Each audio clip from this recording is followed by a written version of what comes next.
30-minute reviews, Beware of Spoilers, and Exploring Hyperspace Lanes are all available ad-free. But if you want to support the show, you can go to bewareofspoilers.com and click the support button that's available on the Spotify website. Thank you.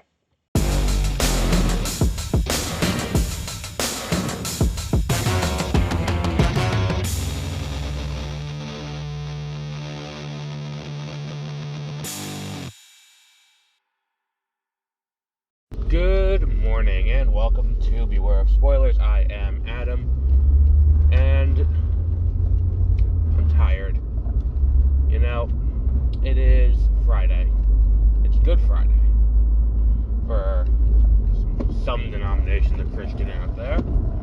It's Easter's this weekend, and we will be, there's going to be no 30-minute reviews this week, or this coming week, because of Easter, but we are going to be catching up with the backlog pile. I know I'm a little behind.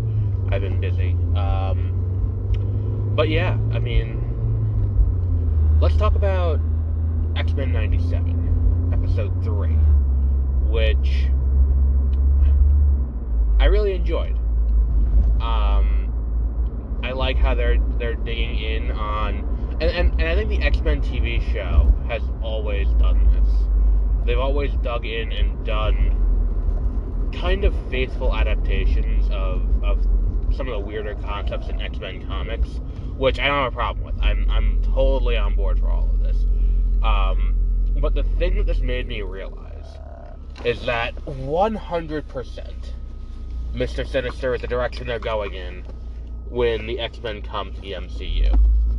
I don't think there's a chance that they go in any other direction, because I think that as a villain, Mr. Sinister is probably one of the bigger ones for the X-Men. At this point, Apocalypse has been relegated to the role of alright, we need to show how strong someone is so Apocalypse can come in and get the shit kicked out of him.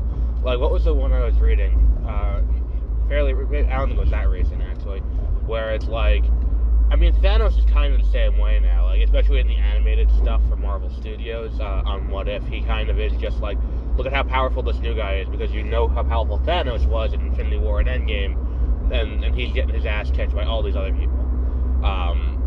He gets zombified, he gets, what's it called, he gets killed immediately by Ultron with most of the Infinity Stones.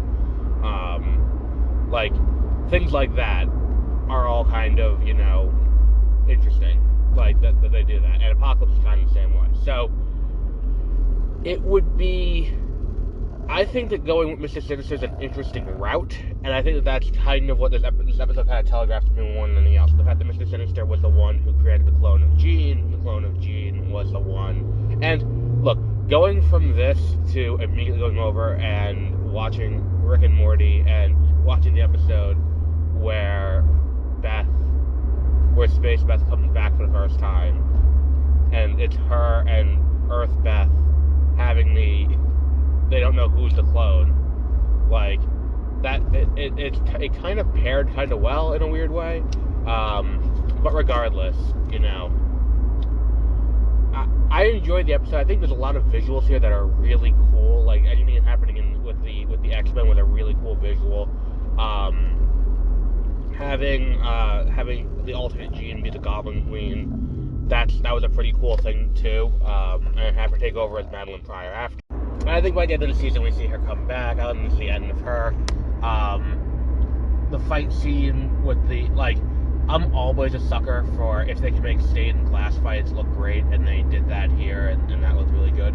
And again, I just think I'm in awe of the show about is the fact that they managed to, on a weekly basis, recreate the aesthetic. We're only on the second week of them being out, but it recreates the aesthetic of a 90s animated cartoon, down to, the little, subtle nuances in, scoring and in voice acting and things like that, where if this aired 25 years ago, I would not be surprised. But it's one of those things where, it just looks like an HD version of that. And that's really impressive to me. That they managed to the aesthetic as well as they did. Not that I thought that they wouldn't. Like, there was a genuine concern when they announced that this is going to be another one of those, like the same style as, the same style as,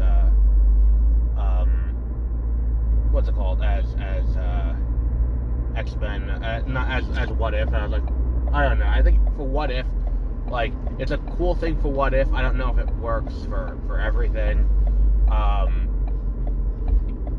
I do like, too, the Marvel Animation logo appears to be showing Marvel Studios taking credit for everything that came before it. Like, they're showing clips from, like, X-Men, you know, the original animated series. They're showing clips from, like, Spider-Man, and I'm like, I don't think most of these were out when the animation wing of Marvel Studios was founded, like, 5 years ago. But you do you, buddy, I guess. Like, it is what it is. What else have we got? I really liked the, you know, just all of that was kind of cool. I'm like, did I, like, misinterpret that where it's like, okay, Nathan, you hang out in this bog now, have fun. Like, infant. Like, I didn't particularly care for that. I was like, oh, well, there's nothing the X-Men could have done to help this kid. But regardless, you know, I enjoyed it. I think this is a strong show. I would argue this is probably the, you know, the strongest of, I mean, definitely stronger than most seasons of What If so far. And I enjoy it more than I Am Groot. I Am Groot being what it is. That said, I mean, I think this is definitely the strongest outing. What else have we got? I think that's it. I'm going to keep these kind of short because the episodes are kind of short.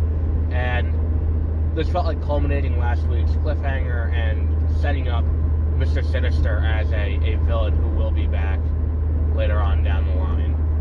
I think we're getting into a very sinister world in this, and we're gonna have him. Marvel is gonna have Mr. Sinister around for a while. I feel like, because that's a character that I feel like they're gonna want to use, and it'll be interesting to see how and when they use them.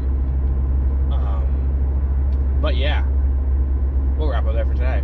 Later today, we'll be talking about Godzilla and Kong: The New Empire, which is in theaters today. I'm going later this afternoon. And then tomorrow, we'll be doing In the Land of Saints and Sinners, the new movie with Kerry Condon and and Liam Neeson, the Irish Taken movie in the 70s. So we'll be talking about that tomorrow. I think we're going to be talking about that tomorrow. But we'll wrap up there for today. Until our next episode, have a great rest of your week.